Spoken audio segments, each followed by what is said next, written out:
Et nous allons faire le point sur les derniers préparatifs des Jeux Olympiques avec notre invitée, la responsable du site de Tahiti, Barbara Martinsinho Yaorana. Yorana Emma. Alors on est dans la dernière ligne droite avant les JO, tous les sites sont sortis de terre. Que vous reste-t-il à faire avant la grande cérémonie culturelle du 26 juillet? Alors déjà, on est en train de décorer les sites, parce qu'effectivement, ils sont tous sortis de terre. La marina a été inaugurée hier. Aujourd'hui, on a inauguré le Hunu des Jeux et de la commune de Te Aupo. Donc on est dans la décoration avec le comité du tourisme, et puis on est dans les répétitions. Donc là, c'est vraiment nos deux grandes actions, décoration, répétition, et on va être prêt à jouer très rapidement.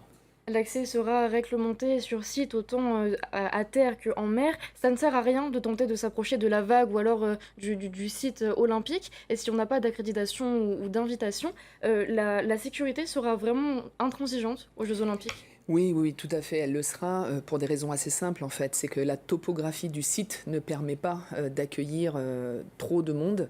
Il faut savoir aujourd'hui que la mairie de Te Aupo a délivré l'équivalent de 3000 passes riverains, qu'il y a aussi 600 passes professionnelles qui ont été délivrées.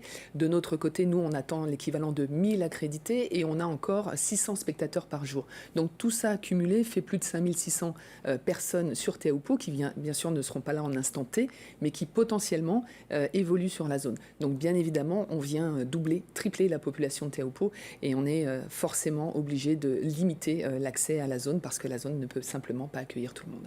Les fanzones de Pauw'E et Atimaono seront en accès libre. Par contre, il y a eu un tirage au sort pour sélectionner les chanceux qui pourront aller sur le site et dans la fanzone de Te Aupo. Est-ce qu'on peut encore espérer avoir le précieux sésame ou est-ce que c'est trop tard? Non, il y a encore un tirage au sort Comment demain. faire?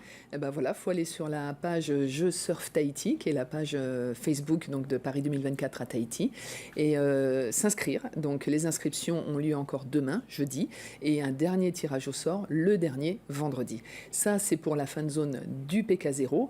Il faut savoir que les deux autres fan zones du pays aujourd'hui, que sont Atimaono et Pauw'E, sont des fan zones gratuites, ouvert à toutes, à tous et accessible. Voilà, donc ça c'est vraiment important parce que effectivement là il n'y aura pas de limitation.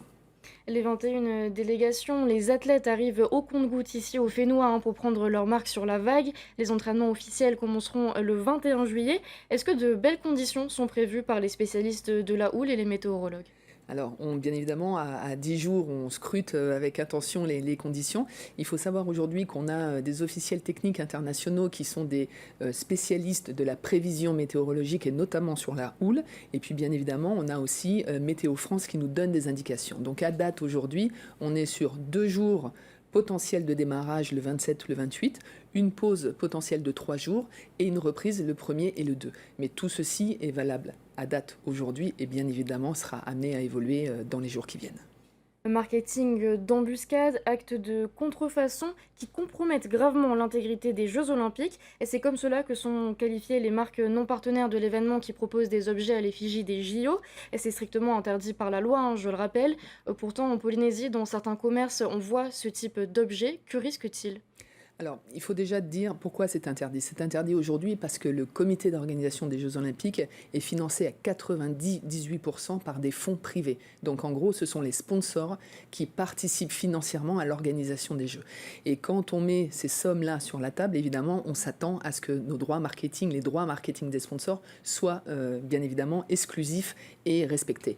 Donc, effectivement, aujourd'hui, le pays, avec la commune et Paris 2024, il y a eu des accords marketing, du droit au respect des marques de Paris 2024 qui ne sont dédiées qu'aux partenaires. Donc effectivement, quelqu'un qui aujourd'hui reproduirait les anneaux sur une marque qui n'est pas partenaire, risque une mise en demeure et risque un procès parce qu'évidemment, ces droits sont protégés pour les partenaires qui, eux, ont mis plusieurs millions d'euros pour pouvoir être associés à l'image des Jeux. Eh bien, merci beaucoup, Barbara Merci Emma. Martissigno, pour toutes ces précisions. Merci.